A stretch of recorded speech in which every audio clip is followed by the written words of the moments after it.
सभी गांव की एक स्टोरी होती है, लेकिन कुछ स्टोरी ऐसी होती हैं जो सुनाने के लिए नहीं होती हैं, बल्कि उन्हें छुपाने के लिए होती है। क्योंकि अगर उसको सुनाया गया और उसका नाम लिया गया और वो सुन ली तो उस गांव में कयामत आ सकती है। हे क्या हाल चाल, आई होप जैसे भी हो पहुंच रहे हो। मैं रोहित पटेल एक बार फिर से स्वागत करता हूँ आप सभी का अपने यूट्यूब चैनल डार्क स्टोरी पर। तो आज मैं कुछ ऐसा आपको सुनाने वाला हूँ, कुछ ऐसा दिखाने वाला हूँ जिसको सुनने और देखने के बाद आपकी रूह कांपने वाली है। तो देर किस बात की, चलो वीडियो शुरू करते हैं। तो ये जो स्टोरी है, ये स्टोरी शुरू होती है एक गांव देवघर से, जहां पर एक दिन अचानक रात में एक आदमी गायब हो जाता है और सुबह उसकी बॉडी मिलती है मरी हुई। लेकिन सबसे चौंकाने वाली बात यह थी कि उसकी जो बॉडी थी उस पर कोई खरोच का निशान नहीं था और ना ही उसके आसपास कोई खून गिरा था। बस उसके गाल पर 2 दांत के निशान थे और उसकी बॉडी पूरी तरह से सफ़ेद हुई थी। तो जब गांव वाले ये देखते हैं तो गांव के एक डॉक्टर को बुलाते हैं और डॉक्टर आके देखता है तो कहता है कि इसको किसी जानवर ने काट लिया है, जिसकी वजह से इसकी मौत हो गई है। लेकिन गांव वाले जब देखते हैं तो कहते हैं कि ये किसी जानवर ने नहीं काटा, शायद वो वापस आ गई है।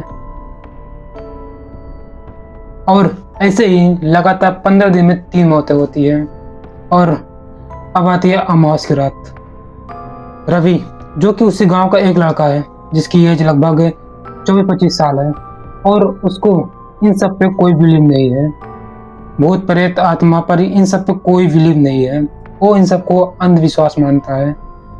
लेकिन उसके साथ अब जो होने वाला है ना, वो बहुत खतरनाक होने वाला है। अब आती है अमावस की रात और रवि अपने घर में बैठा होता है और उसकी माँ आती है और उसे धीरे से कहती है, बेटा आज रात में बाहर मत जाना, आज अमावस की रात है, आज वो वापस आ सकती है। और जब ये सुनता है रवि तो उसको थोड़ा अजीब सा लगता है। वो कहता है कि चलो आज बाहर चल कर देखते हैं कि आखिर कौन आ सकता है आज। तो अब होती है रात और रवि अपने घर से बाहर निकलता है और खेत में चला जाता है। और खेत में जाने के बाद वो कुछ देर टहलता है इधर उधर, और कुछ देर बाद अचानक वहाँ का वातावरण बदलने लगता है। और तभी इसी बीच उसके कान में एक आवाज़ सुनाई देती है, किसी औरत के पायल की आवाज़। और जब ये रवि सुनता है तो उसका दिल जोरों से धड़कने लगता है।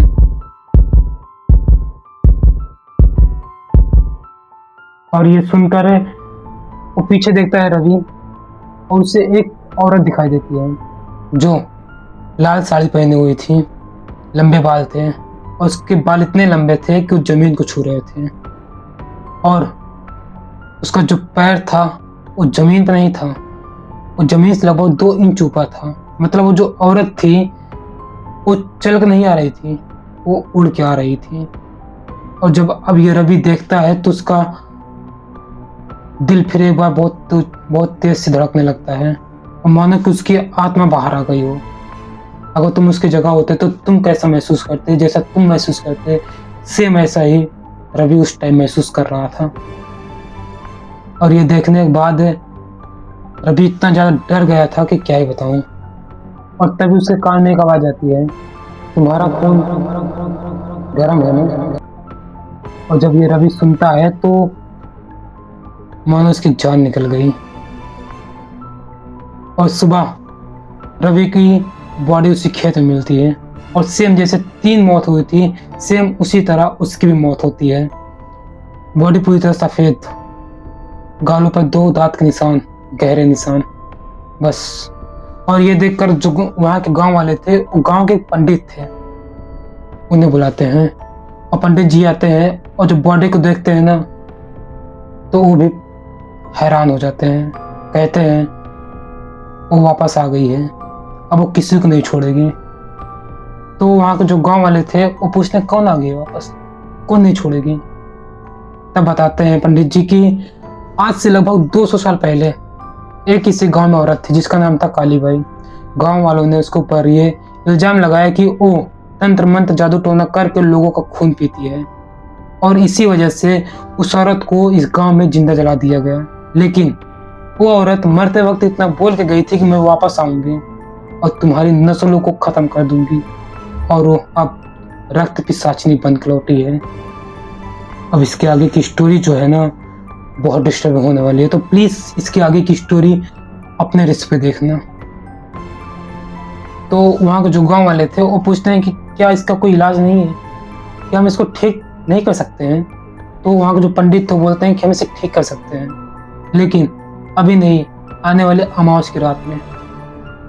अब आती है अमावस की रात, और वो जो पंडित थे वो 3-4 तांत्रिक को बुलाते हैं और उसी गांव में हवन स्टार्ट कर देते हैं उस रक्त पिशाचिनी को बुलाने के लिए। और उस दिन सभी लोग अपने दरवाजे, अपनी खिड़की सारी बंद कर लेते हैं और गांव के जितने भी लोग थे सब उस हवन के पास चले जाते हैं। लेकिन उसी गांव में एक घर था जहां पर एक छोटी सी बच्ची थी और वो खिड़की से बाहर देख रही थी और बाहर उसको वही औरत दिखाई दे रही थी। लंबे काले बाल, लाल साड़ी, सफेद आंखें और जमीन से लगभग 2 इंच ऊपर उड़ती हुई आ रही थी। लेकिन इस बार उसके साथ कुछ अलग था। उसके पीछे 3 आत्माएं थी जो खून की प्यासी थी। वो आपस में ये कह रहे थे कि मुझे खून चाहिए, मुझे खून चाहिए, मुझे खून चाहिए। और जो छोटी सी बच्ची थी वो बहुत ध्यान से देख रही थी और अचानक से उसका जो खिड़की था, खिड़की का कांच, वो अचानक से क्रैक होकर टूट जाता है। और ये देखकर वो छोटी सी बच्ची जो थी वो भागते हुए वहां चली जाती है जहाँ पे हवन होता रहता है, जहाँ पे सारे गांव के लोग रहते हैं। और हवन करते वक्त अब हवन के पास आती है रक्त पिशाचिनी। और जब वो आती है तो वहाँ जो वातावरण था एक बार फिर से चेंज होने लगता है। वहाँ की हवाएं तेज हो जाती हैं, वहाँ की हवाएं ठंडी हो जाती हैं। और जब आती है रक्त पिशाचिनी तो एक आदमी को गला पकड़ के उठा लेती है हवा में, उसके खून को चूसने लगती है, उसके गर्दन पर नोच लेती है और उसका खून, उस आदमी का खून चारों तरफ से बहने लगता है। और वो चिल्लाती है कि मैं खून की प्यासी हूं, मुझे खून दो, मुझे खून दो। और ये देखकर जितने भी गांव वाले थे सब भागने लगते हैं और सब भाग जाते हैं। लेकिन वो जो छोटी सी बच्ची थी उस घर में वो वहीं खड़ी रहती है। और वो जो थी आत्मा, उसकी नजर पड़ती है उस छोटी सी बच्ची पर और उसके पास आती है। और इस बार जब उसके पास आती है तो उसकी जो आंखें थी वो सफेद नहीं थी, नॉर्मल हो चुकी थी। और आती है तो उसे कुछ अपनेपन का एहसास होता है, उस आत्मा को अपनेपन का एहसास होता है।